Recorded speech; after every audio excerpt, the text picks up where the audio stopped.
Un viaje en el tiempo.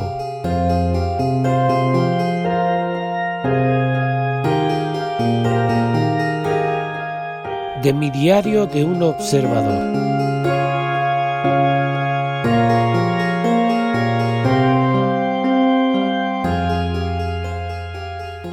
El quinto episodio de mi viaje en el tiempo se titula Un mundo infeliz y la dictadura científica. Y en él vamos a tratar de un tema que ya sabéis que en mis vídeos lo trato con más profundidad. Se llama precisamente la serie La dictadura científica. Para conocer la dictadura científica vamos a mostrar dos personajes que muchos de vosotros probablemente ya conocéis, que se llaman Aldous Huxley y George Orwell.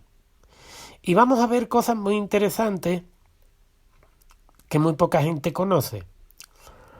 El primero es Aldous Huxley, un escritor y filósofo inglés que emigró a Estados Unidos a vivir. Decía sobre esta dictadura, Aldous Huxley, que era una dictadura perfecta, que tendría la apariencia de una democracia, pero sería básicamente una prisión sin muro en la que los presos ni siquiera soñarían con escapar. Sería esencialmente un sistema de esclavitud en el que gracias al consumo y el entretenimiento los esclavos amarían su servidumbre. Mucha gente ya nos estamos dando cuenta y estamos comprendiendo que los momentos que estamos viviendo hoy, la dictadura que estamos viviendo hoy, no tan perfecta como la soñó Aldous Huxley, porque mucha gente sabe que es una dictadura, pero sí está logrando básicamente los objetivos. Es una prisión sin muros, quédate en tu casa. Los presos ni siquiera sueñan con escapar porque ellos encima dan las gracias porque están siendo destruidos, están destruyendo sus libertades, su futuro, su economía, el futuro de sus hijos, el futuro de sus nietos, el futuro de sus naciones, de sus pueblos y todo, pero ellos no piensan ni siquiera que sean presos.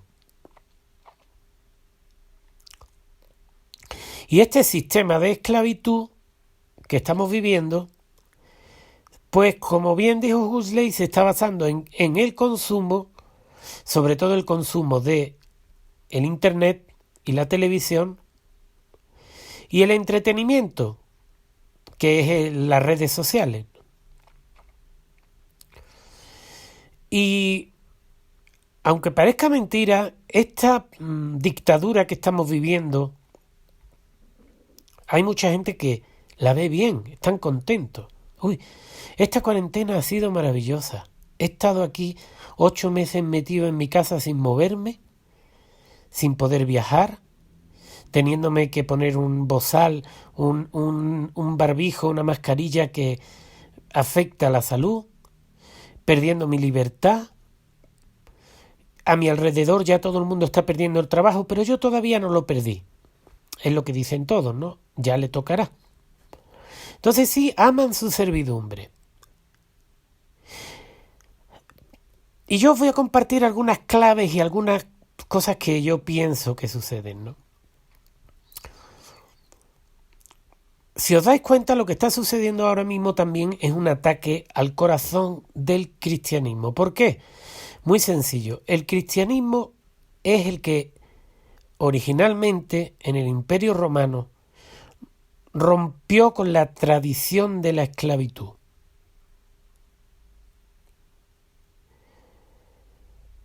Fue la civilización que abolió la esclavitud y los sacrificios humanos y otras aberraciones tanto de Europa como de América. Y además, esta dictadura científica está basada en creencias como si fuera una religión. Entonces, Huxley nos da otra pista en otras de sus frases cuando nos dice: Dios no es compatible con la maquinaria y la medicina científica y la felicidad universal. Aquí podéis ver que no es trigo limpio, como dirían, no es este hombre lo que aparenta. Es decir, aquí te está haciendo que tú creas y que tú te hagas como la idea de que la medicina científica y las máquinas van a traer la felicidad al mundo.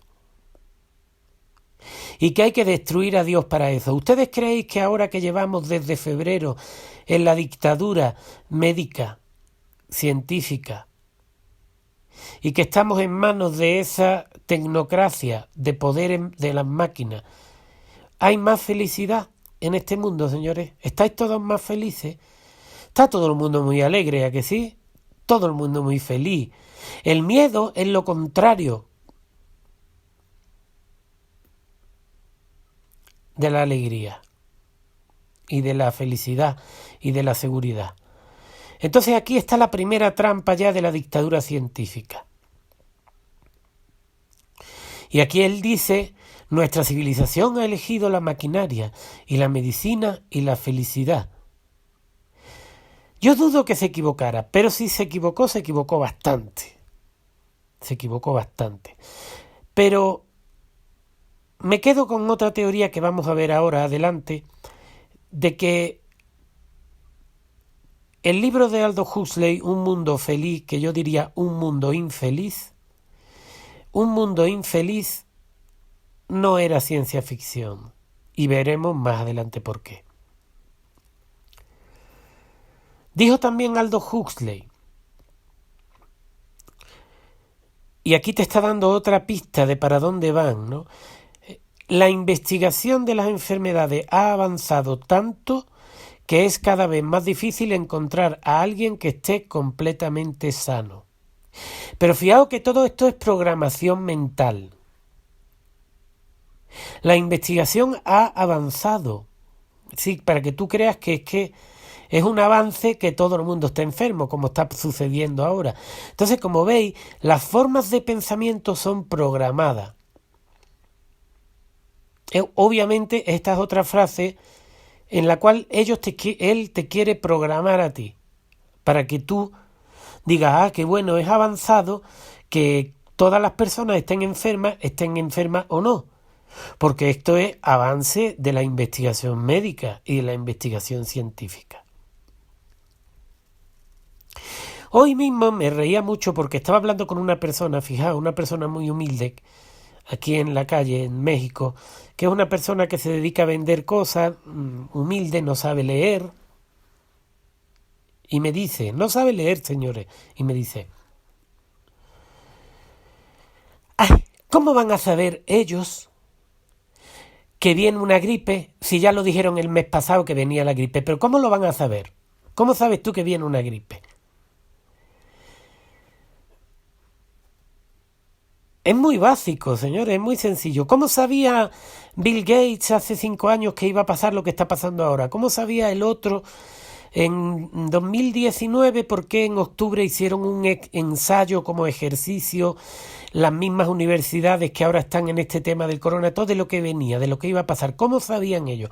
¿Cómo saben ellos que va a aparecer un virus? Más o menos cómo va a ser. Le ponen el mismo nombre. Fijaos lo que dijo Aldous Huxley.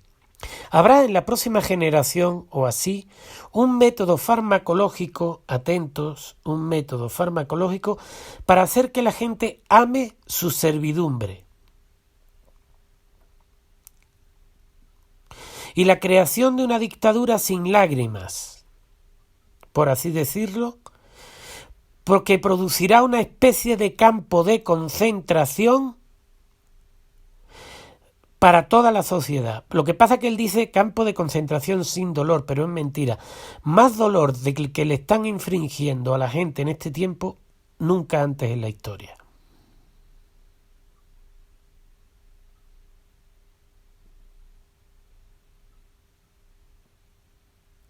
Este campo de concentración, dice Huxley, que será para que a la gente, de hecho, le sean arrebatadas sus libertades. Sin embargo, él dice que no se enfadarán, sino que más bien disfrutarán de perder toda su libertad, de quedarse pobre, de quedarse en su casa. Como yo digo de broma, pero es una realidad. Quédate en casa, arruínate en casa, enférmate en casa, quédate sin casa o muérete en casa.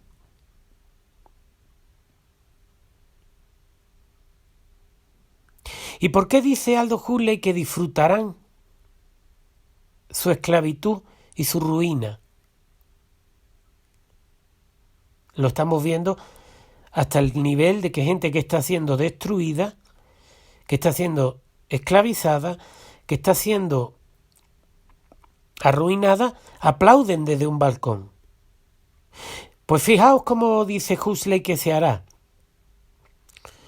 Porque serán distraídos de cualquier deseo de rebelarse por la propaganda o lavado de cerebro. Aquí se refiere claramente a la prensa y la televisión. Y sigue, o lavado de cerebro mejorado por métodos farmacológicos. Y esta parece ser la revolución final. Aquí te está dando otra pista Aldous Huxley. Te está hablando de métodos farmacológicos.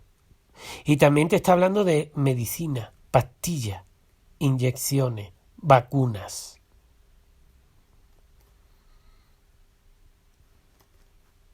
Hay que tener en cuenta, para los que no lo conocen, la mayoría seguro que conocéis El mundo feliz, El mundo infeliz de Aldous Huxley, que él murió en 1963. Es decir, que ya todo lo que está sucediendo ahora ya se sabía y ya se preveía entonces. Claro, eso lo vamos a ver más adelante, pero ahora vamos a ir poco a poco con esta dictadura médica, científica médica, que ya predijo Aldous Huxley, sabiendo obviamente que vendría. La trampa está en que a todo el mundo le dicen que es una novela distópica y que es una ciencia ficción que se hizo realidad. Es absurdo. Y lo veremos al final de este episodio, donde os voy a traducir una entrevista donde obviamente Aldous Huxley está hablando de que su libro no es ficción, sino que es realidad. Pero sigamos.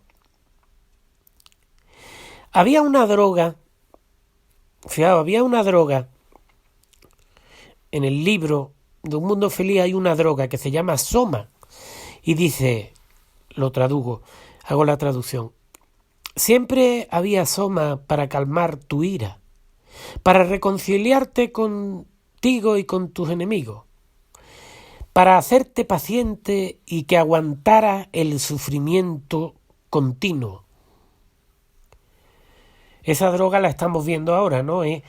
Pues puede ser la televisión, pueden ser las redes, pues es también el alimento, el alcohol, las drogas, que durante esta dictadura sin lágrimas, que sí, en eso tenía Aldous Huxley la razón, pues el alcoholismo y la drogadicción han subido, pues como era de esperar, de forma terrible. En el pasado, dice Huxley, solo podía conseguir esas cosas, la paciencia, la reconciliación, calmar la ira y aguantar el dolor, con un gran esfuerzo personal y después de muchos años de un duro entrenamiento moral. Ahora te tomas 2 o 3 pastillas de medio gramo y ahí está. Nadie puede ser virtuoso ahora. Puedes llevar contigo la mitad de la moralidad que hay en el mundo en una botella. Cristianidad sin lágrima. Eso es lo que el soma es. Y entonces aquí vemos, ¿no? Ya lo estamos viendo, ¿no? El zombi que va con la pastilla y ya ha tomado tantas pastillas que tú le hablas y esa persona ya no es quien tú conocías.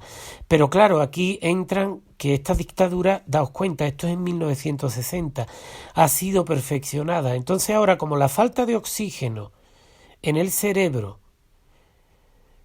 provoca confusión y provoca ese estado como de desorientación, como pues entonces para eso la mascarilla, ¿comprendéis? Ya ves lo que dice, nadie puede ser virtuoso, claro que no, todos tienen que ser el zombi que se pone la mascarilla, que no sale, que se queda en su casa y que aplaude desde el balcón. Y toda la moralidad que hay en este plan, eso sí lo reconoce él, cabe en una botella. Te puedes llevar en una botella todo. Y la cristiandad sin lágrimas, señores, aquí lo tenéis, eso es Soma. Pero fijaos, hay una ley hindú, un libro, que se llama Las leyes de Manu. Manu lo he estudiado bastante, es un libro bastante fuerte y muy diferente a lo que nosotros hoy tenemos por sociedad. No podemos profundizar mucho en las leyes de Manu. Yo solo os diría un detalle. Manuel, en Manuel. El nombre de Cristo es Manuel. Daos cuenta aquí, leyes de Manu. Es obviamente la herencia indoeuropea de los nombres. Y también man en inglés, M-A-N, Manu, man, las leyes del hombre. Pues ahí en ese libro también ya aparece que la gente que vende el Soma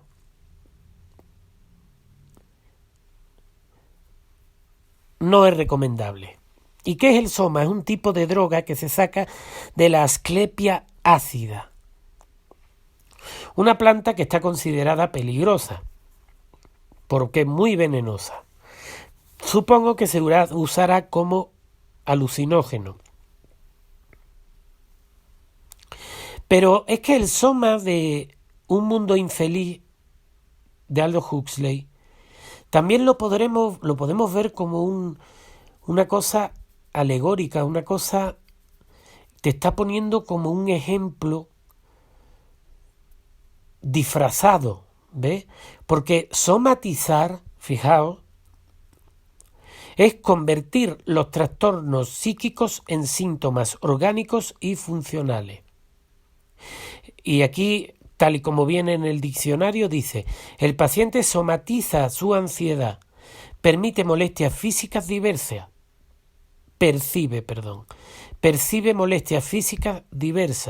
y se va llenando de achaques. Lo voy a repetir. Somatizar, convertir los trastornos psíquicos en síntomas orgánicos y funcionales. El paciente somatiza su ansiedad, percibe molestias físicas diversas y se va llenando de achaques. Está claro que no hace falta explicar mucho, es lo que estamos viviendo hoy. ¿Qué pasa? Los medios de comunicación somatizan a la población todo el día todos los síntomas posibles, desde quedarse calvo hasta que te duela el dedo del pie, hasta que te duela la cabeza, cualquier cosa que te pase, cualquiera de ellas, cualquiera, es coronavirus. ¿Visteis? Qué sencillo es. La somatización existe una palabra, ellos lo saben. El miedo mata, ellos lo saben. El miedo paraliza, ellos lo saben. Entonces aquí está la dictadura científica de Huxley y aquí está su Soma. Es una mezcla de medicamentos, pero también es una somatización, es una operación psicológica. Por supuesto que los que habéis leído mi libro El curso de la vida, sabéis que yo lo escribí hace años y describo con total detalle lo que está pasando ahora. Y ya sabéis que tengo una gran descripción de este mundo feliz. Y también de nuestro siguiente protagonista, que es el gran hermano de Orwell, que también, como todos sabéis, queda retratado en mi libro con una precisión y adelantando las consecuencias y lo que iba a suceder de una manera certera. Pero ahora aquí es donde empieza lo interesante. ¿Por qué? Porque el gran hermano de Orwell está junto con el mundo infeliz considerado uno de los libros o de las novelas proféticas más importantes. Pero señores, la cuestión y lo que es interesante es que George Orwell era alumno de francés de Aldous Huxley. Fue él el que dijo la famosa frase: periodismo es publicar lo que alguien no quiere que publique. Lo demás son relaciones públicas. Evidentemente hoy día lo que tenemos no es periodismo, son relaciones públicas, ¿no? Tristemente esa es la realidad, con honrosísimas excepciones, aunque la verdad, todos los que se han atrevido a salirse del tiesto ya están en la calle. Pero entonces hay que ver quién era George Orwell. George Orwell era un periodista inglés, que además hay que tener en cuenta que era escritor, pero hay que tener una cosa muy interesante. Él iba contra el imperialismo británico.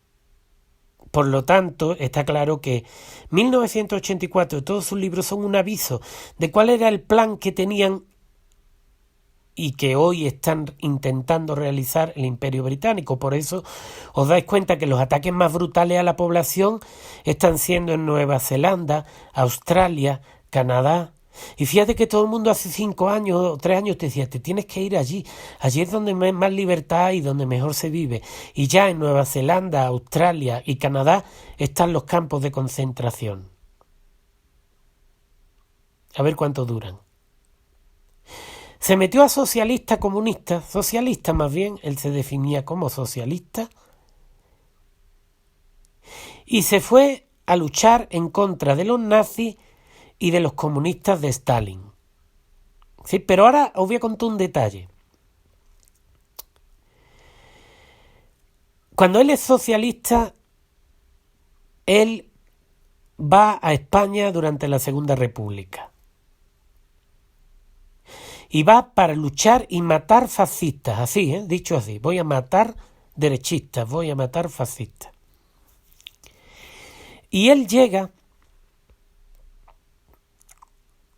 y fue tanta la corrupción que encontró, y fue tal la decepción, para que os deis cuenta, la decepción que él vivió, que escribió un libro dedicado al totalitarismo que él vio principalmente en España y principalmente en Cataluña, que se llama Animal Farm, en español traducido Rebelión en la granja. Animal Farm significa la granja de animales, es decir, en inglés es más interesante, mucho más interesante, que él considera a los seres humanos como animales. Entonces, ¿qué sucede? Él vio el desastre tan enorme que había en aquel momento con la República Española, que al fin y al cabo era una república que eran títeres de Stalin, y él pues después escribe un libro que es lo que estamos viviendo ahora, que es el 1984, en el cual él habla del Gran Hermano. Fijaos si los que están poniendo o han intentado poner la dictadura esta mundial, veremos a ver si lo logran. Fijaos si están tranquilos de que la gente no se entera de lo que está pasando, que hasta en la televisión tienen su programa que se llama El Gran Hermano que os vigila. Claro, yo conozco unas personas que pusieron las cámaras dentro de su casa. Hasta que después descubrieron que era facilísimo activarlas y verlas porque estaban conectadas a la web, y resulta que al final pues decidieron quitarla cuando se dieron cuenta que los estaban mirando. Todo lo que hacían dentro de la casa. Pero la clave, según Orwell, para llegar a esto, llegar a que la gente muestre esa ignorancia tan impresionante, porque sí es realmente una ignorancia aterradora. Yo creo que es más terrorífico la ignorancia que están demostrando los europeos y los del mundo occidental que la verdadera dictadura. Pero entonces, ¿qué decía Orwell? Que el secreto estaba en qué. En esta frase se resume muy bien. Quien controla el presente controla el pasado, y quien controla el pasado controlará el futuro. ¿Qué se trata? Destruir la historia. ¿Para qué? Para poderla repetir de nuevo. Entonces, los totalitarismos que se vivieron en Europa en los años 30-40 no se podían haber repetido si todos estudiáramos historia. Pero para eso se encargó, por ejemplo, la Unión Europea de quitar filosofía e historia de los colegios. Es muy sencillo. Y crearon todo este montaje de Wikipedia, etcétera, y crearon una nueva historia que ya está controlando el pasado para controlar el presente. El lema del Gran Hermano es el lema de hoy. La guerra es paz, la ignorancia es fuerza y la libertad es esclavitud. Y ahora, fijaos, la guerra es paz. Las fuerzas de paz de la Organización de las Naciones Unidas bombardearon, la guerra, las fuerzas de paz o las fuerzas de guerra, porque si están en un lugar bombardeando o pegando tiros, hombre, obviamente están en una guerra, ¿no? Pero este es el juego, ¿veis? Ya estamos en el Gran Hermano. Y bueno, la ignorancia es la fuerza. Eso sí es un denominador común. Hace 8 meses, cuando empecé a hacer unos videos que os recomiendo, podéis entrar en chicosanchez.com y ahí os sumáis a Telegram y voy subiendo muchas cosas. La ignorancia es la fuerza, dice el partido, porque era el partido.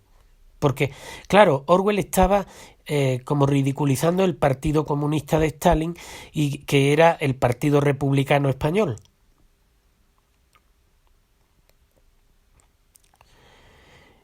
Que eran varios partidos, era un frente, eran muchos partidos. Pero es que eso es así. Yo recuerdo en enero, febrero, marzo, cuando empezabas a explicarle a la gente lo que estaba pasando y lo que querían hacer, etcétera, nadie quiere saber nada. A mí no me diga. Yo estoy bien, a mí no me diga. Claro, el tiempo va pasando y ya el amigo que tenía un lugar rentado y vivía de la renta, ya perdió la renta. El que trabajaba en el otro lado ya perdió el trabajo. Todos estamos perdiendo. Pero no me diga. Entonces, ese es otro lema del Gran Hermano que lograron. Y bueno, libertad es esclavitud. Entonces ahora, el que se cree libre es libre de ponerse la mascarilla, es libre de ponerse el bozal, es libre de quedarse en su casa. No, yo elijo. Pero si sales a tu casa, pues te van a perseguir los perros, que ahora lo veremos, los perros de la granja de animales. Entonces es una inversión, por eso hemos visto algunos gobiernos dictatoriales haciendo ministerio de la felicidad, ¿no? Y todo el país muriéndose de hambre. Y el ministerio del amor, y el ministerio de la igualdad. Entonces todo es así, ¿no? Es lo contrario, ¿no? El caso de España, queremos igualdad, el ministerio de la igualdad, y los millonarios han ganado en los últimos 3 meses más dinero que nunca en su historia, vamos. Y hay más pobres que nunca. Pero tenemos el ministerio de igualdad.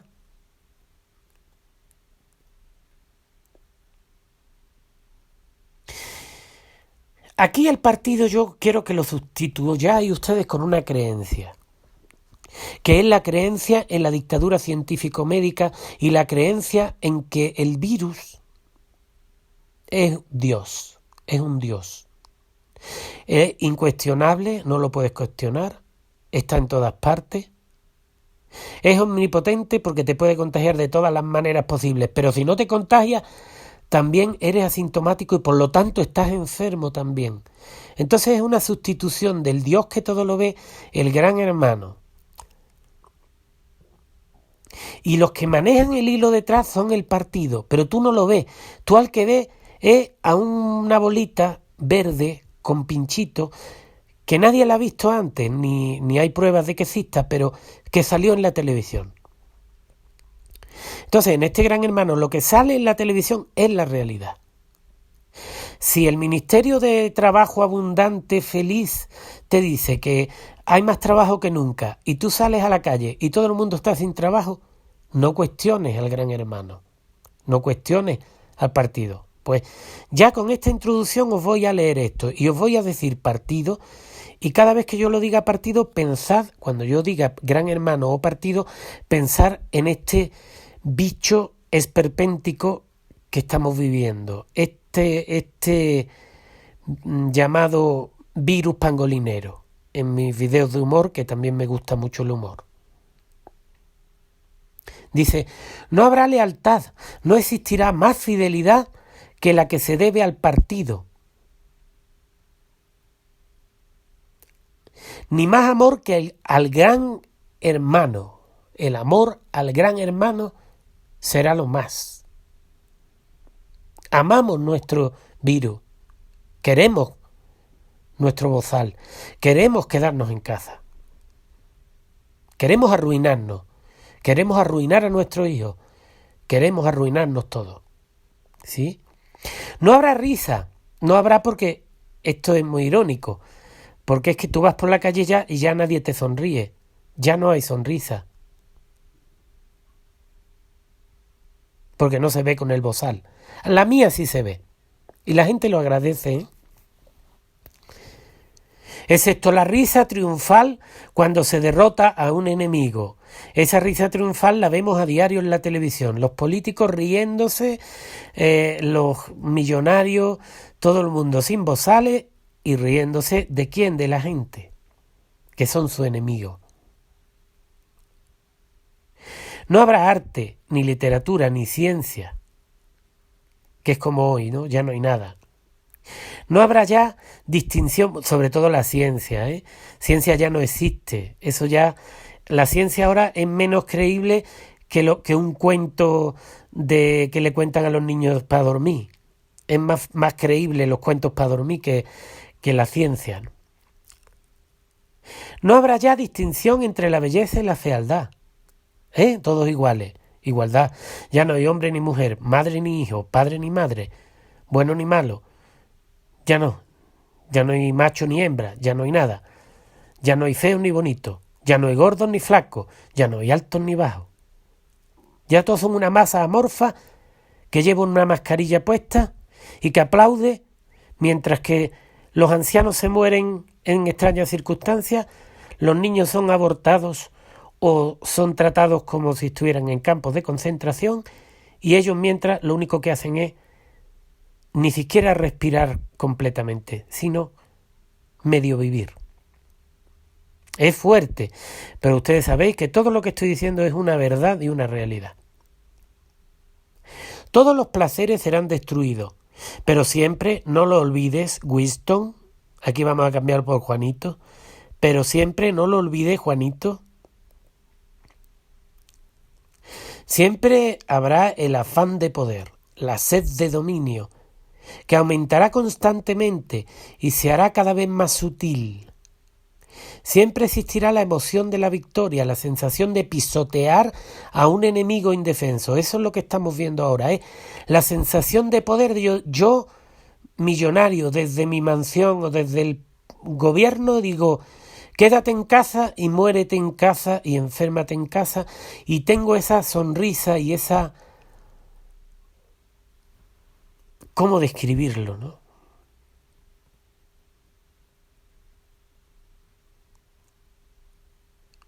Si quieres hacerte una idea de cómo será el futuro, figúrate una bota aplastando un rostro humano incesantemente, un militar. Hoy vi una imagen de unos policías en España deteniendo a una persona que no tiene mascarilla brutalmente, y dije yo, ¿tendrán esta gente, cómo pueden tener la indecencia de desenterrar a Franco y de hablar de dictadura? Pero ya sabemos, señores, este es el gran hermano, la paz, la guerra es paz, la ignorancia es fuerza, la libertad es esclavitud y la democracia es dictadura. Y dictadura brutal, ¿eh? Esto nunca se había visto.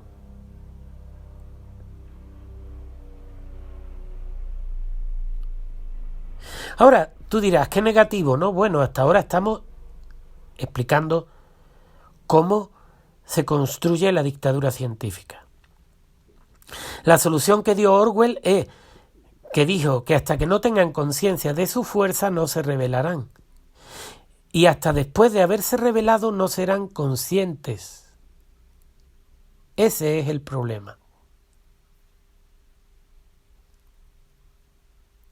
Es decir, hasta que tú no haces algo o no lo intentas, tú no sabes si eso va a funcionar o no. Entonces, para tener conciencia de tu fuerza o de lo que eres capaz, tienes que hacer algo. Pero todos quieren que todo suceda sin actuar. No funciona así. Pero todo eso forma parte también de la programación de este orden, de esta dictadura médico-científica totalitaria que estamos viviendo. Y ese es el problema, como dice Orwell, y es verdad.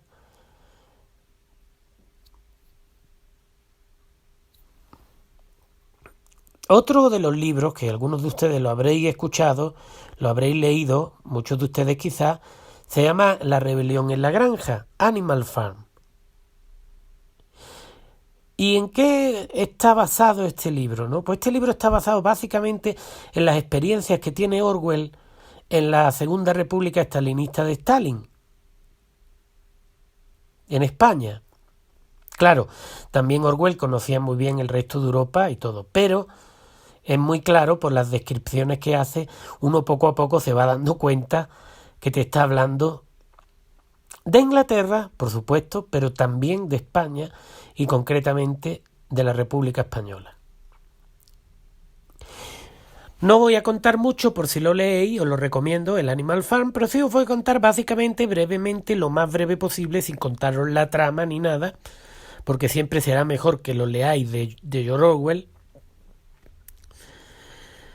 que él se trata de un granjero que tiene una granja y ahí tiene todos los animales, etcétera, y los animales se rebelan, hay algunos animales que se rebelan contra él, echan al campesino de la granja porque supuestamente van a ser todos libres y van a vivir todo muy bien, y cuando lo echan, los cochinos, los cerdos,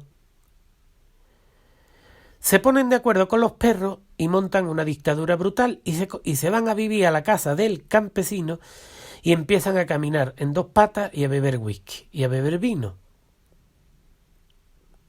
Que básicamente nos está explicando el fracaso de todos los regímenes comunistas, socialistas, que todos acaban en una gran mansión, todos acaban viviendo exactamente igual. Yo recuerdo cuando vivía en Inglaterra, que viví un tiempo, poco, estuve unos 4 meses, no es un lugar que me gustara mucho y lo vi muy deteriorado, no quiero imaginar cómo estará ahora. Y no olvidaré nunca que había un anuncio, estaba allí viendo un anuncio en la televisión y había un anuncio de vodka y salía la Revolución Rusa, ¿no? Y claro, llegaba el comunista, quitaba al zar, ponía los pies en la mesa y se tomaba él el bosque. Después llegaba otro revolucionario y quitaba esa, ponía los pies en la mesa y se tomaba el bosque. Pero el poder, señores, aparte de comunismo, sea comunismo, derechismo, etc., cuando hay poder totalitario, autoritario, y cuando el poder está absoluto en pequeños grupos de poder, esa corrupción siempre se va a dar.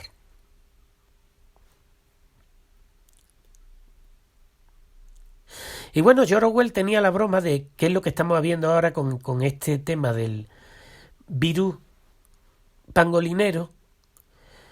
2 y 2 son 5. Claro, según en el Gran Hermano, 2 y 2 son 5. ¿Por qué? Porque resulta que estaba viendo un artículo, leyendo un artículo, calculan que pueden morir de hambre y entrar en la extrema pobreza, calculan 125 millones de personas, ¿no? Por la cuarentena, por el confinamiento. Eso dicen ellos. Bueno, estamos hablando de 150 millones de personas. Y los que han muerto de coronavirus es el 0,0001% y en todo el mundo no llegan, son poco más de 5.000 según ellos, con test trucados, etcétera. Entonces, usted fijaos, esto es el 2 y 2 son 5 de Orwell. Por una enfermedad que ha matado a 5.000, en España la diabetes mata al año 10.000 más o menos, es decir, el doble. Pues por una enfermedad que ha matado 5.000 en todo el mundo, ponle. Esto es cuando yo leí el artículo, ¿eh? Puede que ya hayan muerto más, no sé, porque van cambiando. Además, hay artículos de todo. Hay algunos artículos que he visto que ponen que murieron 50.000, otros 200.000. Es decir, ya sabemos que las cifras se las inventan. Pero la cuestión es que pongamos que murieron 10.000, pongamos que murieron 20.000. Estamos hablando de que esta gente están hablando de matar 150 millones de hambre por una enfermedad que solo ha matado 50.000 y que en los países donde se ha hecho el confinamiento ha sido peor. Ha habido más enfermos. Pero todo esto tiene una explicación, señores. Esta dictadura científico-médica de Aldous Huxley en Su mundo infeliz y de George Orwell en 1984, La rebelión en la granja, no es nueva y de hecho está muy claro, para mí no hay duda, que ellos sabían este plan por otra persona que era el hermano de Aldous Huxley, que se llamaba Julian Huxley y que trabajaba ¿con quién? Pues claro, señores, con la UNESCO, la ONU, la OMS, claro. Ahora, una cosa, un aviso, dicen en español que el que avisa no es traidor. Un aviso y una reflexión para todos nosotros. Julian Huxley, fundador de la UNESCO, era eugenista. ¿Usted sabe lo que son los eugenistas? Supongo que sí, pero para los que no lo saben, el eugenismo es básicamente un movimiento genocida. Es movimiento de esterilizar seres humanos, de que somos demasiados en el planeta, de que hay que acabar con los que sobran. Entonces, señores, tenemos que la UNESCO, que es la encargada de hacer la dictadura científica, yo creo que por eso Aldous Huxley se exilió, digamos, en Estados Unidos e intentó denunciar los planes que tenían esta gente.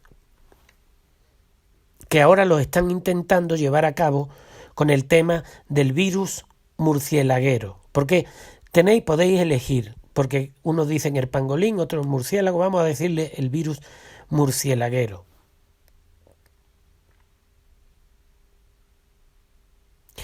Claro que los abuelos de Darwin, la familia de Darwin, eran amigos de los de Huxley. Y es el darwinismo el que nos lleva a los genocidios de la Segunda Guerra Mundial y de la Primera.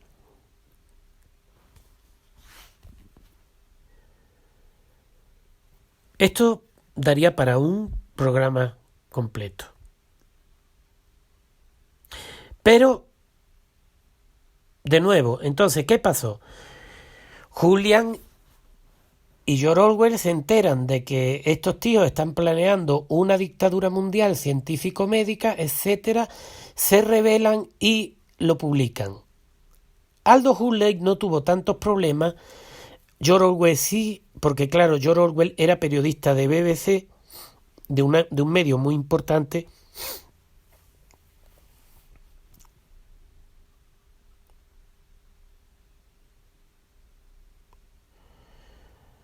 y claro, pues en aquel momento sufrió persecución y sufrió. George Orwell sufrió. Pero aquí os voy a dar yo una pista, un descubrimiento muy interesante, muy interesante. Cuando uno se pone a indagar sobre eso, yo tengo dos historias que las vamos a leer pronto aquí, como lo vamos a convertir en episodios, que son la historia del Homo Pokémonensis y del lado oscuro de los juegos. Cuando uno se pone a mirar la historia hacia atrás, uno va viendo los enlaces, va haciendo enlaces y va descubriendo la trama del hilo.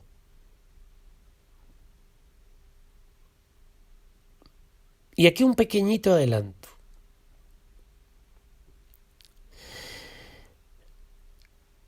Este intento de poner el gobierno mundial a costa de las vidas de las personas, destruyéndolo todo y aniquilando las libertades de las personas de forma totalitaria, criminal, satánica y todas las definiciones que queráis ustedes hacer, ya se intentó antes. Y en eso hay que decir que Orwell es un genio. Porque ¿cómo se llama el cerdo que manda en Rebelión en la Granja? Napoleón.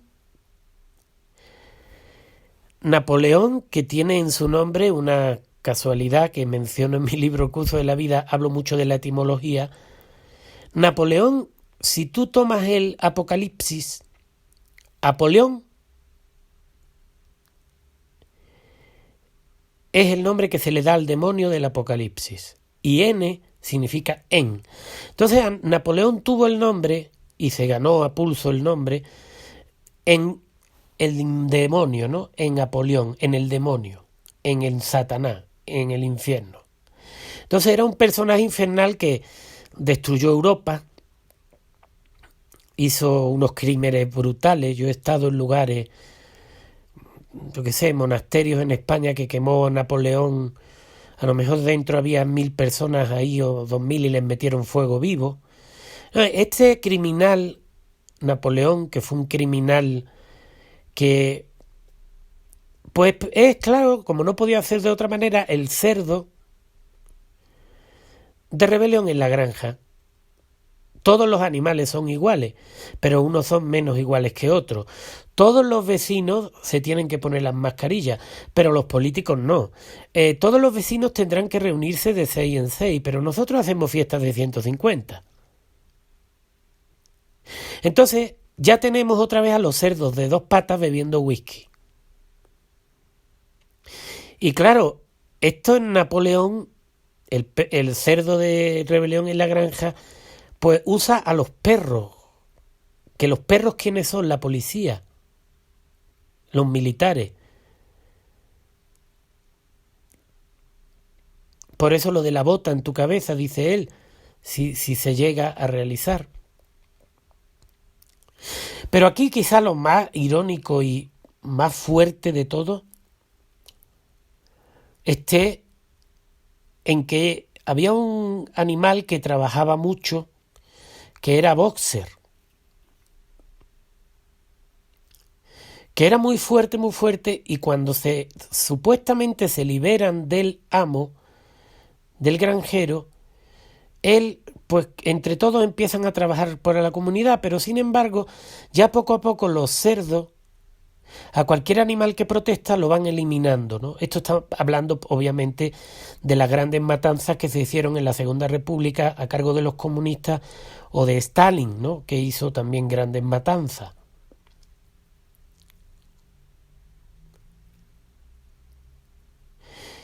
Lo irónico que pasa es que Boxer al final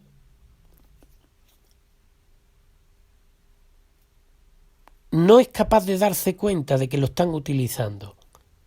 Y eso es lo que nos está pasando, ¿no? Muchísimas personas no se están dando cuenta de lo que está sucediendo.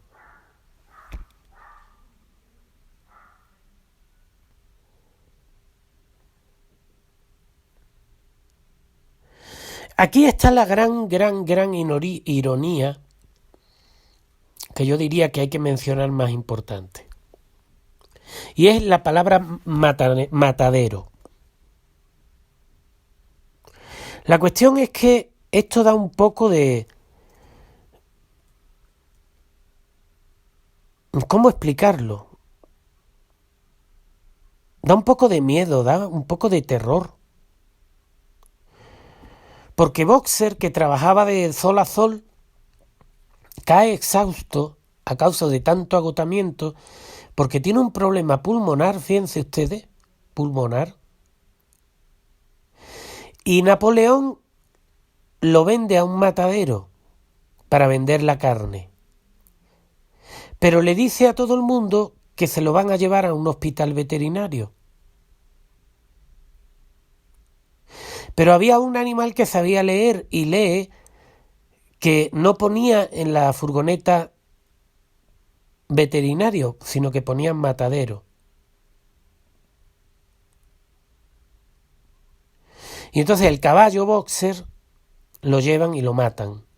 Ya no le sirve, está ya anciano, está enfermo, y entonces lo venden y lo mandan al matadero. Señores, esto es que no lo voy a contar porque tengan miedo a la censura ni nada, ni a lo que voy a decir. Es que esto da miedo hasta comentarlo. Señores, analicen lo que está pasando en la residencia con los ancianos. Estamos otra vez, porque esto lo sacó él, George Orwell, de lo que hicieron los estalinistas y la Segunda República Española con los ancianos, quitarlos de en medio.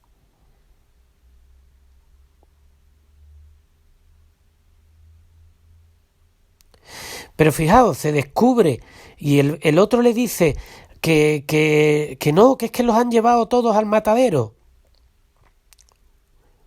Pero el cerdo lo desmiente. ¿Sí? ¿Por qué? Porque él tiene el poder de la prensa. ¿Os dais cuenta?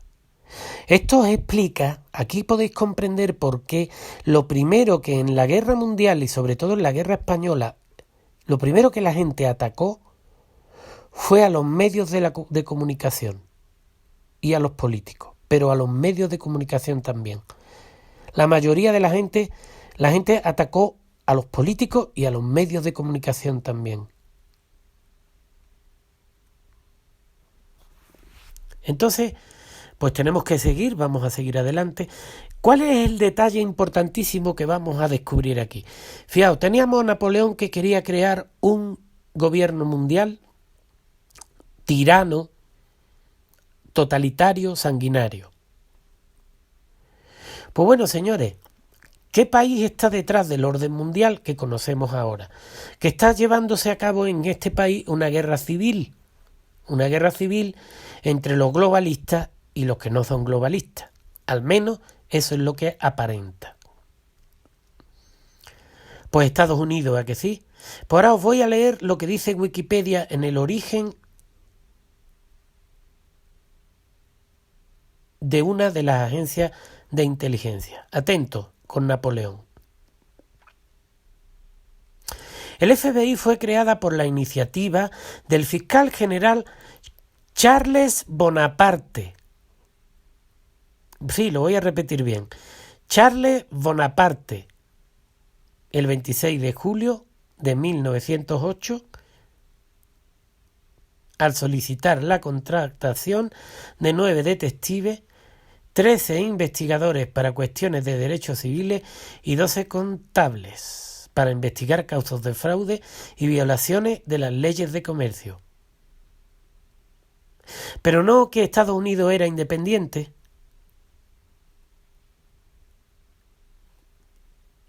Por supuesto, pues Carlito, le vamos a llamar nosotros en este episodio, Carlitos Bonaparte, ¿quién era? Un abogado y activista político, liberal, atento a la palabra, progresista y liberal, que sirvió a Roosevelt, que fue secretario de Marina de Estados Unidos y procurador general, señores,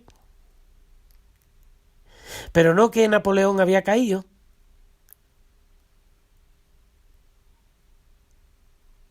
Por supuesto, era sobrino nieto del emperador francés, Napoleón I.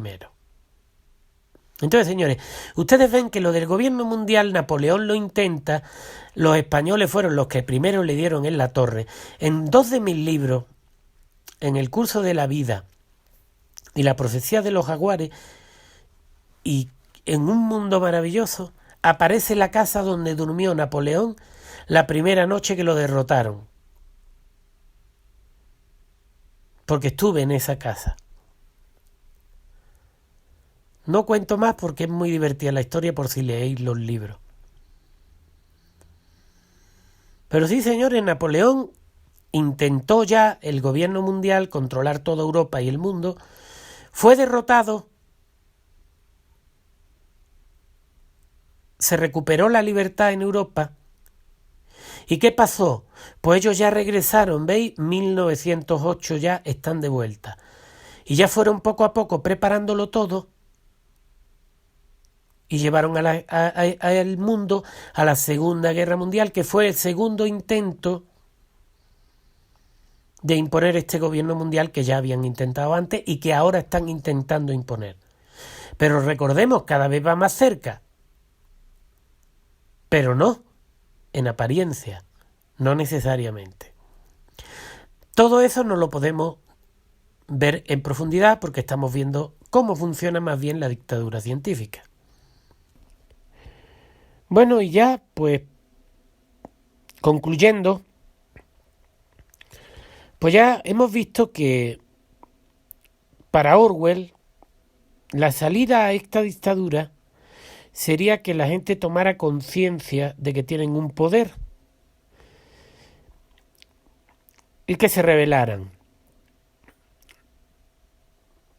Pero hay un problema, que es que si no se rebelan no serán conscientes de este poder.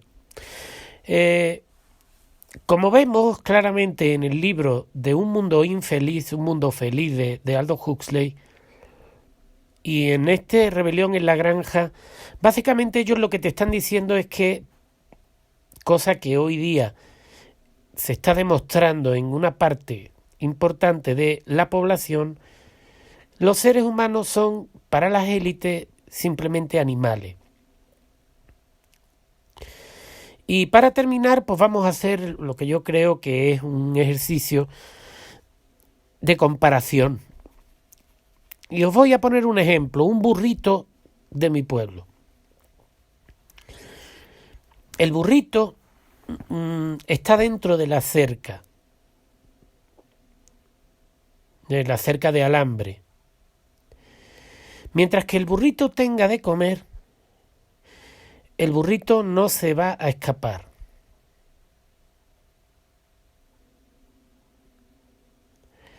Pero si el burrito no tiene de comer y intentará de todas las formas posibles abrir la cerca. Entonces, cuando tú liberas a un animal, tú no le hablas y no le intentas explicar, oye, burrito, tienes que comer, él ya sabe, tú lo único que tienes que hacer es abrirle la reja, abrirle la puerta, abrirle la cancela, que se llama, y el animal se va.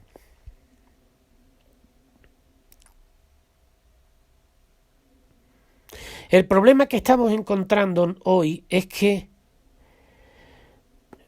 los seres humanos no necesitan esa reja ni esa puerta. Y la mayoría de las personas en esta dictadura científica que estamos viviendo ya renunciaron al instinto de conservación. Es decir, tienen hambre, ya no tienen para comer, están metidas en sus casas, pero no salen. El animal, tú le abres la reja y nunca te va a hacer desagradecido ni te va a atacar por abrirle la reja para que se escape. Pero tenemos el problema de que estas personas están ya tan lobotomizadas que son capaces, como en la cueva de Platón, como en el cuento de la cueva de Platón, de atacar al que intente darles de comer, el que intente sacarlos de la jaula invisible en la que están. Entonces, la mayoría ahora está defendiendo su miseria, su ruina, y defendiendo a los que los estafan, e incluso quieren llevarlos al matadero, como Napoleón en la rebelión en la granja. Se me ocurre, aunque yo no tengo la solución, la verdad, se me ocurre que quizá la solución sea, pues, la humanidad. Quizá la solución sea la humanidad. Quizá la solución sea también echarse a un lado. ¿Por qué? Fijaos, yo lo veo desde la siguiente forma, ¿no?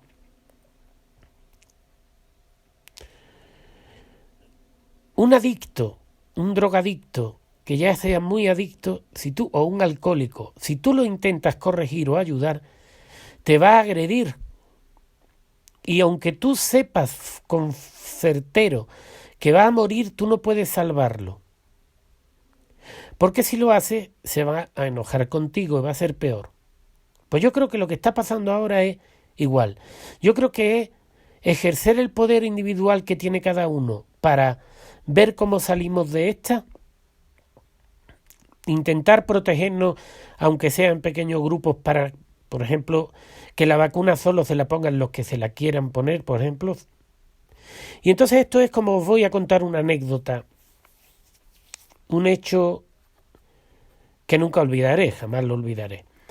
Yo he hecho muchas cosas y durante los veranos y durante algún tiempo estuve trabajando en un taller de mecánica de coche. Entonces, pues era, tú sabes, el que arreglaba los pinchazos, pues quitaba los motores, después los montaba el mecánico, ¿no?, que tenía más conocimiento que yo, pues yo era el que le hacía el trabajo de limpiarle el motor, quitárselo, le limpiaba las piezas con gasolina, con gasoil, etcétera, y ya después él, pues, era el que hacía el montaje.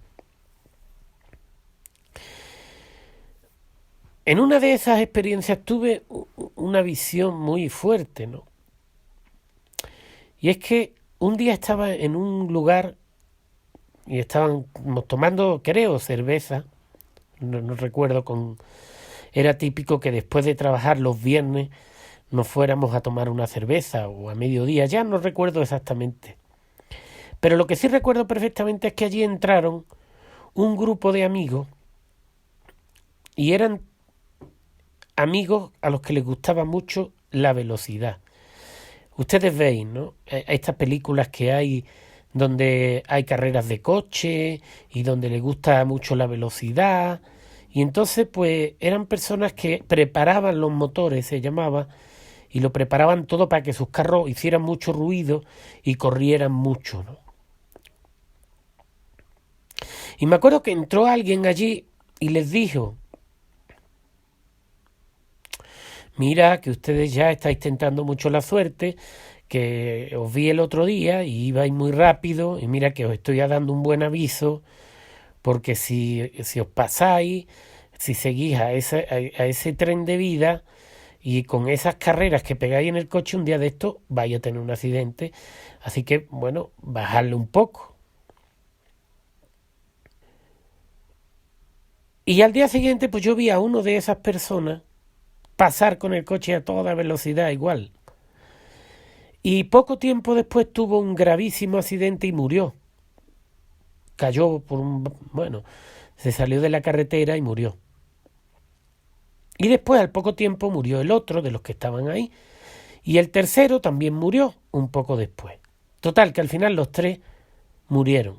Entonces, ¿qué es un tema de destino? Es que no se les puede ayudar, ya les llegó su momento, les llegó su hora. O quizás, pues, es que no se les puede ayudar, señores, no se les puede ayudar. Ellos ya cayeron en la red, en la trampa. Entonces, si tú te metes en la trampa con ellos, a lo mejor ya después no puedes salir. Y a lo mejor tú te vas a meter dentro de la trampa y ellos no van a querer salirse, te van a agredir. Es lo que habla Platón en su cueva.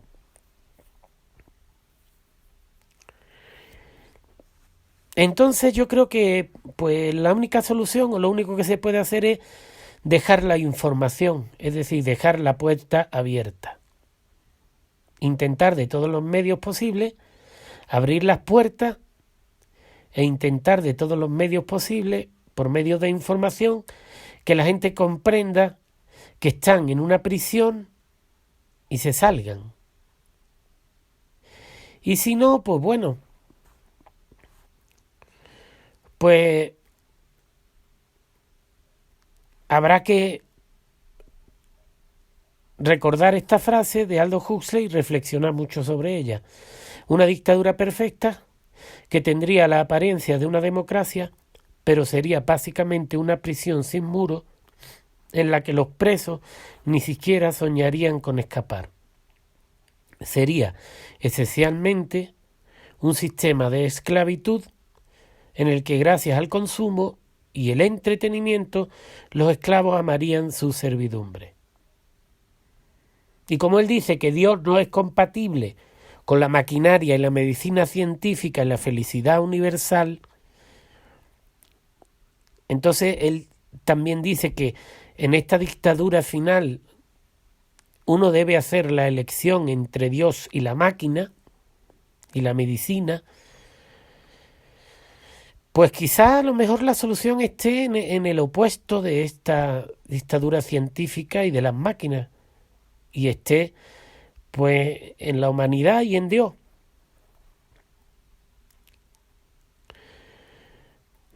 Espero que te haya parecido interesante. Como siempre, pues pedirte que si te gustó, pues puedes entrar en mi página chicosanchez.com. Ahí te invito a suscribirte, a seguirme para que recibas actualizaciones. También te invito a conocer mis libros, El curso de la vida, La profecía de los jaguares, La gran obra y Un viaje maravilloso. Lo encontrarás ahí cuando entres en chicosanchez.com. En el centro pone libros. También los puedes encontrar en la tienda. Y me voy a despedir leyendo la parte de atrás de mi libro La profecía de los jaguares, en la cual anticipé esta lucha que estamos viviendo y parece que tenemos todos que vivir. Y dice así, un texto escrito por mi hermano Diego Sachs. En La profecía de los jaguares, el autor comparte con nosotros la extraña sucesión de casualidades y misterios que lo llevaron a vivir en tierras mexicanas donde, tras un viaje de 10 años, guiado por una gran cantidad de señales, acabó descubriendo un mundo mágico de profecías mexicas, mayas y cristianas que parecieran anticipar que en nuestro mundo se llevará a cabo una lucha entre el bien y el mal, entre el amor y el egoísmo, en la cual la naturaleza y la humanidad deberán enfrentar el ataque despiadado de la sociedad industrial y sus legiones de máquinas sin alma.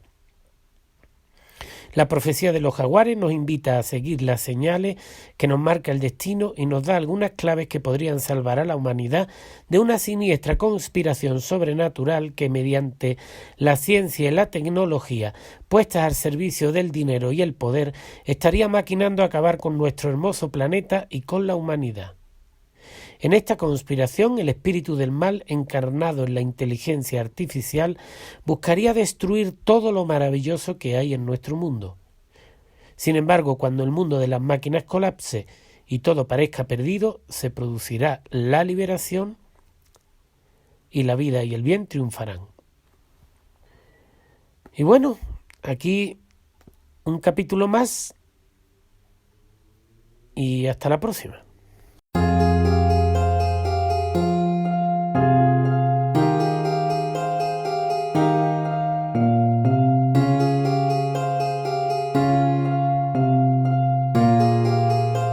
Un viaje en el tiempo.